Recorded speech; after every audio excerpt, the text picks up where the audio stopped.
Student, हमने last period में देखा था ग्रोइंग प्लांट्स, ये टॉपिक शुरू किया था। ग्रोइंग प्लांट्स में हमने डिस्पर्सल ऑफ सीड पढ़े थे, ठीक है। तो आज हम नया टॉपिक शुरू कर रहे हैं जो है growing new plants from other plants. तो देखिए, सबसे पहले हमारा टॉपिक है growing new plants from the other parts of the plant. तो roots, stem and leaves are called vegetative parts of plant. इसे क्या कहते हैं हम? Vegetative parts. किसके? प्लांट्स के वेजिटेटिव पार्ट्स कहते हैं। The method of growing plants from their vegetative parts is called vegetative propagation. ये वेजिटेटिव प्रोपेगेशन की जो डेफिनेशन है वो हमेशा पूछी जाती है। क्या है? The method of growing plants from their vegetative plants. एक प्लांट से दूसरा जो पार्ट्स है ना, वेजिटेटिव पार्ट, जो भी ये वाले रूट, स्टेम एंड लीव्स है, उसे क्या कहेंगे? Vegetative propagation. नाउ तो यहाँ पर देखिए, न्यू प्लांट्स फ्रॉम रूट से होते हैं, then new plants from underground stem, new plants from stem, new plants from leaves and new plants from spores. मतलब एक मदर पेरेंट से दूसरा जो ग्रोइंग प्लांट्स है वो होता है, लेकिन किस वजह से? ये पांच है, पांचों का हम अभी एक्सप्लेनेशन देखेंगे। So first is new plants from the roots. आपने ये देखा है ना, ये 3 पिक्चर्स है। किसके पिक्चर्स है ना? ये कैरेट है, ये भी कैरेट है, एंड ये इट इज बीटरूट, करेक्ट। तो आपने ये हमेशा हमारे घर में लाते हैं, है ना। और हम जब भी कोई शादी या फिर कोई भी फंक्शन में जाते हैं तो ये खास करके रखा हुआ होता है, ताकि हमारे जो हमारे बॉडी में न्यूट्रिएंट अच्छे तरीके से जा सके। तो ये देखिए, roots of some plants such as carrot, dahlia, beetroot, radish, turnip and sweet potato can produce new plants. क्या होता है? इनके वजह से एक न्यू प्लांट्स फॉर्म होता है। Now new plants from the underground stem. Underground stem, ये देखने से पहले ये देखिए, कुछ पिक्चर्स दिए हैं, ये आप पहचान सकते हैं। ये हमारे घर का और डेली यूज़ का है। क्या कहते हैं हम इसे? पोटैटो कहते हैं, करेक्ट। जब भी हमें पोटैटो लाते हैं, है ना, अच्छा होता है, अगर 2-4 दिन रहे तो उसको ऐसे जो रूट्स है ना, वो आ जाते हैं। उसे क्या कहते हैं हम? है ना, इसे कहते हैं बड। वाइट कलर का आता है, उसे क्या कहते हैं? बड। और ये जो होल मीन्स टाइनी होल होता है, उसे कहते हैं eye. Now underground stem of some plants like onion, ginger and potato can grow new plants. ये सिर्फ पोटैटो का एग्जाम्पल है। ऐसे सम प्लांट्स है जैसे कि ginger and onion. Potato and ginger have buds on their surface. जैसे potato में है, उसे क्या कहते हैं? बर्ड्स। वाइटिश कलर का कुछ दिनों के बाद आ जाता है, वो है birds. Each bird grow into a new plants under suitable condition. अगर यही पोटैटो हमने ज़मीन में रख दिए तो कुछ दिनों के बाद ऐसा अच्छा सा प्लांट उसमें होता है ना। The buds of potato are called eyes. इसे क्या कहते हैं? Eyes. Any piece of plant with an eye can grow into new plant. कहीं से भी वो आ सकते हैं, जहाँ पर बर्ड प्रेजेंट है, ऐसे जगह से। Now new plants from stem. ये पिक्चर्स देख रहे हैं, ये है रोज प्लांट है उसका।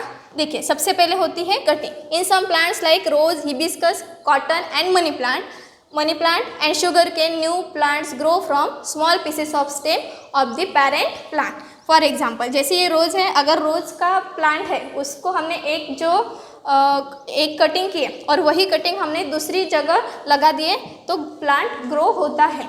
कभी कभी आपने देखा होगा कि कोई घर में एक ही प्लांट रहता है और उसमें 2 कलर के रोजेस रहते हैं, मीन्स रेड कलर और वाइट कलर, है ना, किसी किसी के घर में रहते हैं। तो this pieces are called stem cutting. इसे क्या कहते हैं? Stem cutting. They have 1 or 2 buds on them. क्या रहते हैं? उसमें भी बर्ड्स रहते हैं।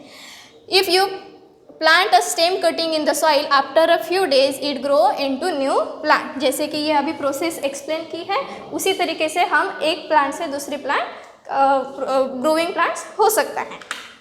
Now new plants from the leaves. Some plants like bryophyllum. Bryophyllum का ये जो आपका प्लांट दिख रहे हैं, है ना, ये जो लीव दिख रहे हो, ये हमेशा खेती में या फिर कोई भी जो विलेजेस है उसमें ज़्यादातर पाए जाते हैं। तो ये किसका लीव्स है? ब्रायोफिलम का। ब्रायोफिलम कुछ लीव्स में कुछ दिनों के बाद ऐसे देखिए बर्ड्स उसमें आ जाते हैं, है ना। फिर ये जिस इसमें बर्ड्स आ गए, वहाँ से फिर से नया जो प्लांट है वो ग्रो होने के लिए मदद होती है। Now some plants like bryophyllum have buds on the edges. Okay, इसे हम मार्जिन पे कहते हैं. Of their leaves, when such leaves are kept in the moist soil these spurs grow into new plants. ये उसकी process. Now new plants from the spores. ये किसका plant है? स्पोर्स का. आप अगर देखोगे वेल है ना, वेल में हमेशा ये प्लांट देखा जाता है. Some plants such as ferns and mosses do not have flowers. इसको फ्लावर्स नहीं आते. They do not produce seed. Seed होता है इसमें? बिल्कुल नहीं. They produce tiny spores. Tiny spores means ये देखिए इस लीव्स में छोटे छोटे ब्लैकिश कलर के बर्ड्स आए, उसे कहते हैं हम tiny spores. Each spores can grow into a new plant. ठीक है, ये एक अच्छा वाला स्पोर्स है. उसके बाद ये ऐसा प्रोड्यूस होता है. In fern spores are present in special structure called sori. इसे क्या कहते हैं? ब्लैकिश कलर का जो लीफ है उसे कहते हैं sori. Present on the underside of the leaves. कहाँ पर होता है? लीव्स के अंदर ब्लैकिश कलर का होता है, उसे हम सोरी कहते हैं. Now agriculture. सभी के घर में एग्रीकल्चर है ना. जनरली जो भी हम खाते हैं जैसे कि फ्रूट्स, मीट एंड वेजिटेबल्स.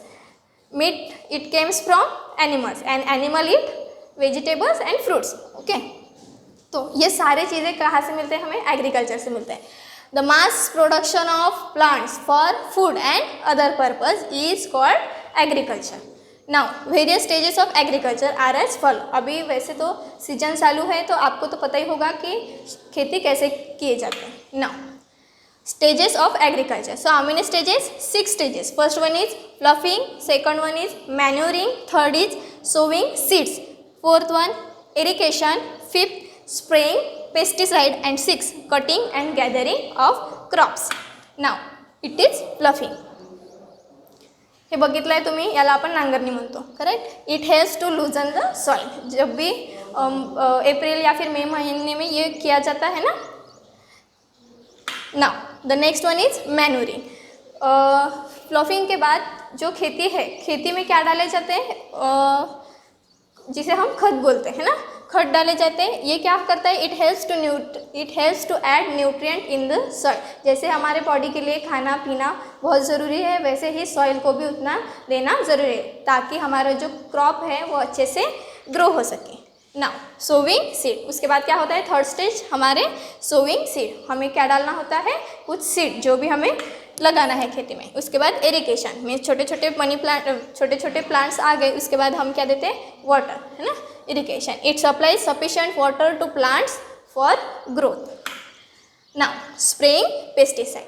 अभी देखिए क्रॉप जब बड़े हो जाते हैं तो उसमें बहुत सारे मॉस्किटोज या फिर हो जाते हैं, है ना. तो इसके लिए हम क्या करते हैं? यहाँ जो भी उनके पेस्ट या फिर जो भी मॉइस्चर्स है वहाँ पर बैठे हुए, उसे हटाने के लिए क्या यूज़ करते हैं? हम पेस्टिसाइड यूज़ करते हैं. It kills the paste and protect the crop. Now cutting and gathering of crops. When the crop is ready it is cut and gathered. ये तो आपको पता ही है ना. जब पूरा क्रॉप रेडी हो जाता है उसे हम कट करते हैं, गैदर्ड करते हैं, फिर मार्केट में ले जाते हैं या फिर घर में ले जाते हैं. Now the crop. Parts of the same kind grown on a large scale at a particular place during a particular time are called crop. ठीक है, सिंपल सी definition. Now crops that are grown from June to October are called kharif crop. हमारे तरफ 2 season होते हैं. Correct. June to अक्टूबर में एक crop बनाए जाते हैं और नवंबर टू अप्रैल में एक बनाए जाते हैं. जो जून टू अक्टूबर में लिए जाते हैं उसे क्या कहते हैं? हम खरीफ. एंड नवंबर टू अप्रैल में जो लिए जाते हैं उसे कहते हैं रबी क्रॉप. तो जून और अक्टूबर में जो अभी सीजन चालू है, अभी कौन कौन से क्रॉप्स ले रहे हैं? राइस, मेज एंड कॉटन ये लेते हैं. और जैसे नवंबर टू अप्रैल में wheat, gram and P. Now ये हमारे टॉपिक का, हमारे चैप्टर का लास्ट टॉपिक था. इसके बाद जो भी टॉपिक है वो हम नेक्स्ट क्लास में पढ़ेंगे. Thank you so much.